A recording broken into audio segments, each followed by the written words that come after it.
সুপ্রভাত বন্ধুরা, কেমন আছো সবাই? আবারও একটা নতুন দিন, নতুন সকাল, আর আবার একটা নতুন ভিডিও স্টার্ট করলাম। আর আজকে হচ্ছে শনিবার, আজকে ছুটির দিন, তাই একটু আলগাভাবে একটু আলস্যি ভরা দিন আর কি বলতে পারা যায়।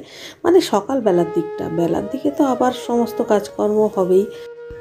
এই সকালবেলাটায় ওই রোজকার মতো ছোটাছুটিটা নেই, তাই সকালবেলায় এক গ্লাস জল নিয়ে আলিস্যিভাবে একটু জানলার কাছে দাঁড়িয়ে রয়েছি, যেটা অন্যদিন কখনোই সম্ভব হয় না। এই বাইরেটা একটু দেখি। এমনিতে তো আমাদের ঘর থেকে খুব সামান্যই আকাশ দেখা যায়, এক টুকরো আকাশই দেখা যায়। আর চারিদিকে এত উঁচু উঁচু বিল্ডিং হয়ে গেছে যে কিছুই দেখতে পাই না। আকাশ দেখতে হলেও এখন ছাদে যেতে হয়, জানলা থেকে আর দেখা যায় না। Hello friends, good morning and welcome back to my channel. আশা করি সবাই ভালো আছো, আর আমিও ভালো আছি। এখন বাজে সকাল প্রায় 8:30 মতো, আর এখন থেকেই ভিডিওটা স্টার্ট করলাম। আর আজকে সকাল থেকে ঝমঝম করে বৃষ্টি হচ্ছে, সেটা শুরুতেই দেখালাম। তো আজকে তো শনিবার, ভেবেছিলাম আজকে একটু গাছগুলো বসাবো। দুদিন আগে যে গাছগুলো নিয়ে এসেছি না, ওই ফাইট করে নার্সারি থেকে, সেইগুলো ভেবেছি আজকে বসাবো, কিন্তু বুঝতে পারছি না। ছুটির দিন আমি দেখেছি প্রচুর কাজ থেকে যায়, ভাবি যে ছুটির দিন এইটা করব ওইটা করব, কিন্তু সেটা আর হয়ে ওঠে না। দুটো পাল্টা কাজ থেকে যায় না, তারপরে আর কিছুতেই সময় বের করতে পারি না।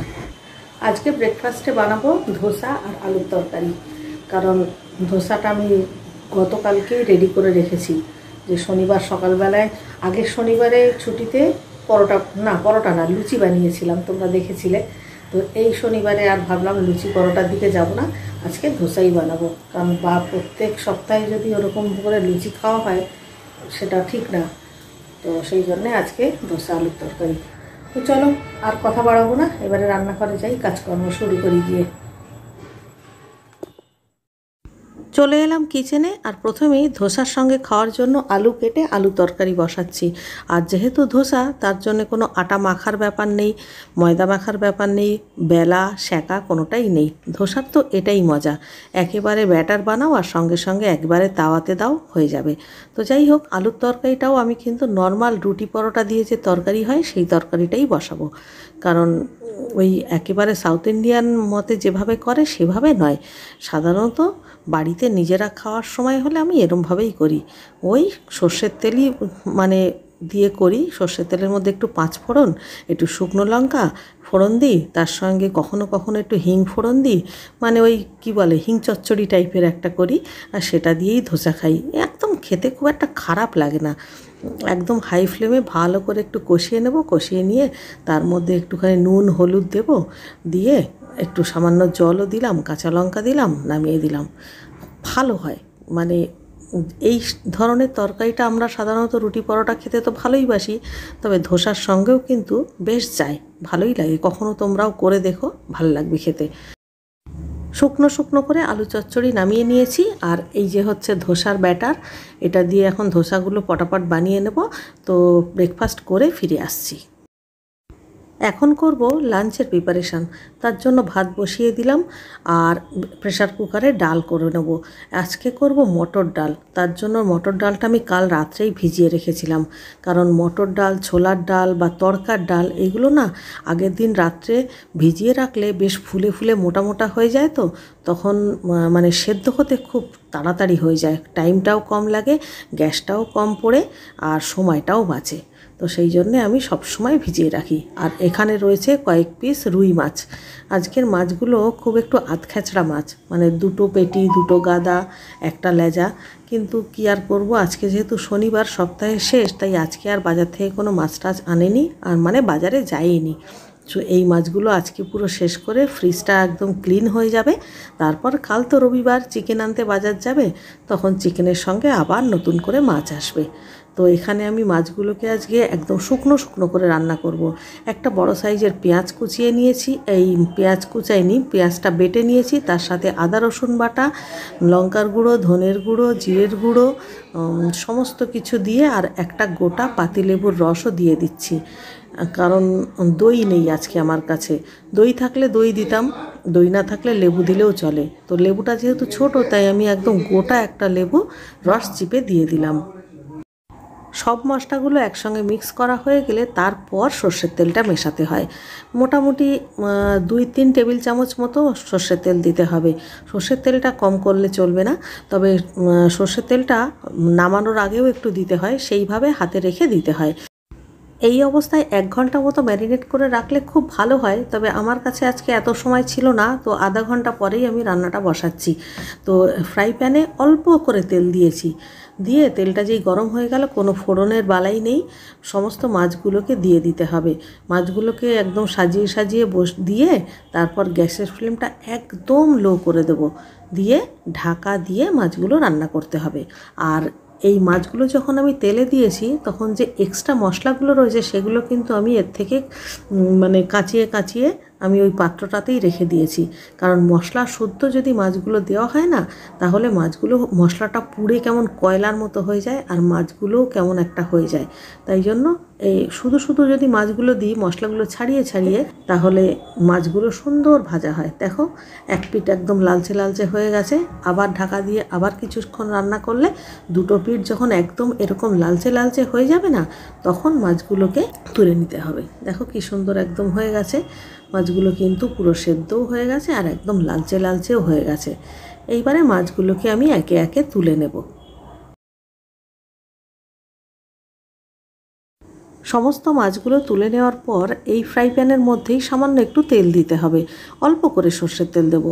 এরপর এই তেলের মধ্যে যে মাছ থেকে মশলাগুলো আমি ঝেড়ে ঝেড়ে রেখেছিলাম, সেই মশলাটা দিয়ে দিলাম। মানে মশলাটা আলাদাভাবে একটু কষিয়ে নেব, নিয়ে তারপর মাছের ওপরে দিয়ে দিতে হবে, তাহলেই কিন্তু এই রান্নার টেস্ট সব থেকে ভালো। আর এদিকে দেখো, আমার ডাল ফোড়ন দিয়ে দিয়েছি, আর মশলাটাও ততক্ষণে কষানো হয়ে গেছে। আমি আবার এর মধ্যে 4-5টা কাঁচা লঙ্কা দিয়ে দিলাম, আর এবারে এর উপরে দিয়ে দেবো 1 মুঠো ধনেপাতা কুচি। ধনেপাতাটা দিলে মানে শেষের দিকে দিলে তবেই ধনেপাতার গন্ধটা খুব সুন্দর আসে। তো এইবারে ধনেপাতা আর এই লঙ্কা মশলা সব একসঙ্গে একটু নাড়াচাড়া করব। ধনেপাতা তো খুব বেশি রান্না করতে হয় না, তো একটু নাড়াচাড়া করে পাতাগুলো জাস্ট একটু নরম করে নেব, নিয়ে এবারে এই পুরো মশলাটা মাছের উপর দিয়ে দেবো। আমি কিন্তু এখানে খুব অল্প তেল দিয়েছি, মশলাটা কষা হয়ে গেছে, সাইড থেকে অল্প তেল দেখা যাচ্ছিল, সেই অবস্থায় দিয়ে দিয়েছি। চাইলে একটু বেশি তেল দেওয়াই যায়, কিন্তু এমনিতেই এটা বেশ ভালো লাগে খেতে। যে কোনো দিন লাঞ্চে তোমরাও এটা বানিয়ে দেখতে পারো, গরম গরম ভাতের সঙ্গে দারুণ লাগে খেতে। আর যেহেতু এটা শুকনো শুকনো হয়, তাই ভাতের সঙ্গেই এটা সব থেকে ভালো যায়। রান্নাবান্না শেষ করলাম, আর এই সঙ্গে অন্য কোনো কাজও হলো না। আজকে শনিবার না, শনিবার মানেই শনি রবিবার আমি দেখেছি যতই ভেবে রাখি না কেন যে এইটা করব, ওইটা করব, সেইটা করব, কোনো বাড়তি কাজ করা যায় না। প্রত্যেক শনি রবিবারেই ভাবি, আবার প্রত্যেক শনি রবিবারেই ভুলে যাই, আবার ভেবেও বসে থাকি যে শনিবার আছে এইটা করব, রবিবার আছে ওইটা করব, আসলে কিছুই করা হয় না। তো যাই হোক, আজকে রান্না বান্না হয়ে গেল। আর মাছটা যে রান্না করলাম, রেসিপিটা কেমন লাগলো এরকম করে রান্না করে খেয়ে দেখো। সবসময় একঘেয়ে ঝোল খেতে খেতে ভালো লাগে না, আর বিশেষ করে এটা রুই মাছ তো, এবং এই রুই মাছটা 3 থেকে 4 দিন আগে কেনা, 3-4 দিন ফ্রিজে ছিল। এইটার ঝোল তো একদম ভালো লাগবে না। যদি এরকম করে রান্না করো শুকনো শুকনো গা লাগা লাগা, তাহলে দেখবে খেতে ভালো লাগবে। তো সেই জন্য প্রথম 2 দিন আমি ঝোল করেছিলাম কাঁচকলা আলু দিয়ে, বেগুন দিয়ে, তখন বেশ ভালো লেগেছিল। তারপরে আর এইটা ওটা অন্যান্য মাছ চলে এলো, এটা চলে গেল পেছনে কৌটোটা। তো আজকে ভাবলাম শনিবার, আজকে যা ঝর্তি পড়তি আছে ফ্রিজটাকে পুরো পরিষ্কার করে নিই, কারণ কালকে সানডে, কালকে আসবে চিকেন, তার সঙ্গে সঙ্গে ও মাছও আসবে। তো সেই জন্যে আজকে আর আমি কোনো মাছ ফাছ কিনলাম না। দেখো পিসগুলোও সব সমান নয়, মানে 2 দাগা, 2 পেটি, একটা লেজায়, এরকম খেচড়া ম্যাচড়া পিস আর কি, মানে উল্টো পাল্টা পিস। তো যাই হোক, এটা দিয়েই আজকে চালিয়ে দেবো। আর রাত্রির বেলায় কি করব, রাত্রির বেলা দেখা যাবে, রাত্রির চিন্তা রাত্রেই করব আপাতত। মানে এখন অনেকটা বেলাও হয়ে গেছে, এবার আমি চান করতে যাব। চলো, দেখা হচ্ছে আবার, বলতে পারছি না কারণ আজকে শনিবার। Good evening. মোটামুটি বিকেলবেলায় ফ্রেশ হয়ে গা পা ধুয়ে জামা কাপড় ছেড়ে সন্ধে লাগানো হয়ে গেছে।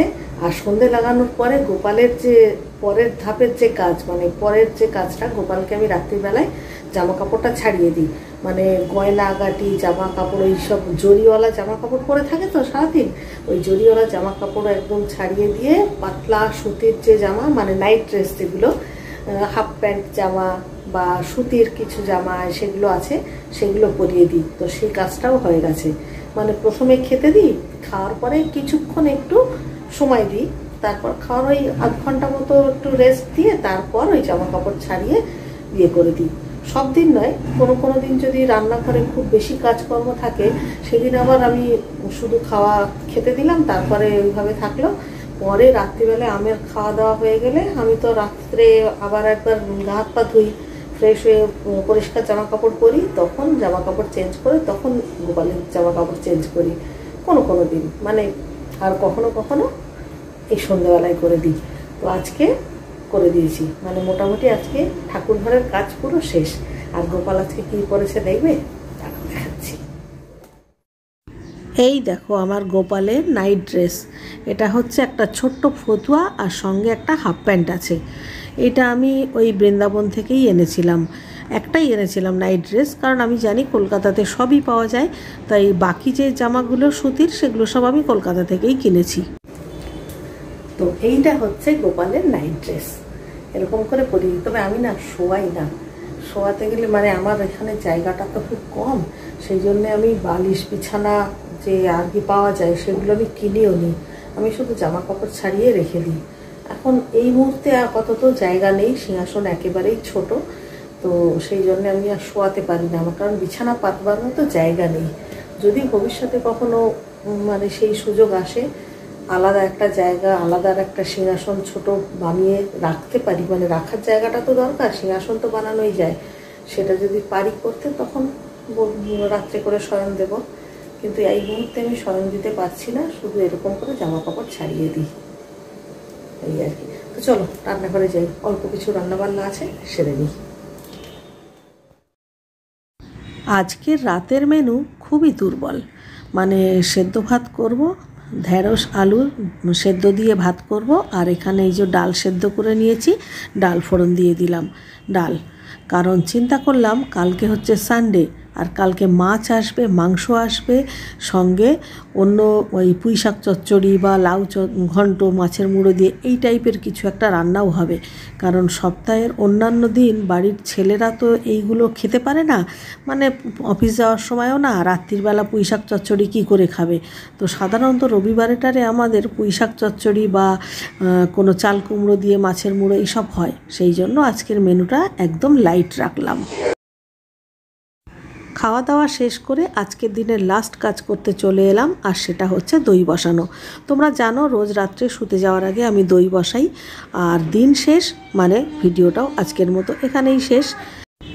আর ভিডিওটা ভালো লাগলে প্লিজ লাইক করো আর কমেন্ট করে আমাকে জানিও। আর আমার চ্যানেলে যদি নতুন বন্ধু হয়ে থাকো তাহলে চ্যানেলটিকে সাবস্ক্রাইব করে প্লিজ আমার পাশে থেকো। তাহলে কাল সকালে আবার দেখা হচ্ছে নতুন একটা ভিডিও নিয়ে। ততক্ষণের জন্য সবাই ভালো থেকো, সুস্থ থেকো। Ta-ta, goodbye, good night and love you all.